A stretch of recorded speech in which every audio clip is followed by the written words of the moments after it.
This story is an example of assuming intelligence. This was something that I'd never even heard of before becoming a mum with a child with special needs. We often come up against people underestimating our children. Something that I was familiar with as a black woman, brown woman of African heritage. I was familiar with people underestimating. I never really got into this concept of assuming intelligence until now. This story that I'm going to share is an example of assuming intelligence. I don't know if you know the song Gozi Sikeleli Africa. This at one point was my son's favourite song. One day we were driving and he was just developing speech and he kept saying Sikode, and I was like, what is Sikode? Is that somebody that you've met in your class? Like, what does it mean?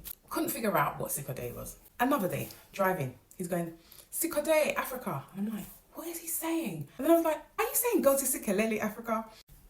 Boom. Are you saying Gozi Sikeleli Africa? And he was like, yeah, sing it. So I sang, Gozi Sikeleli Africa, Maluakanizu Funduayo. And I'm jacking up the pronunciation, you know, it's not my first language. Anyway, so he basically knew the South African national anthem because I used to sing it to him when he was little. And when I say he knew it, he knew all the words. But I used to sing this to him when he was a baby, when he was like pre-verbal, didn't know whether he was taking it in. He used to sing it as a lullaby. And then like he drew it from his archives and I was like blown away. Not blown away because I didn't think he was intelligent, but I had no idea that, you know, he would be remembering this and it would be one of his favorite songs, etc.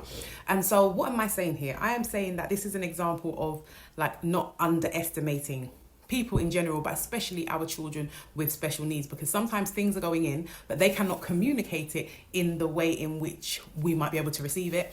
But it doesn't mean that it's not happening. So anyway, that was a story about assuming intelligence. And yes, we've got to redefine what intelligence is, but anyway, that's the story for now.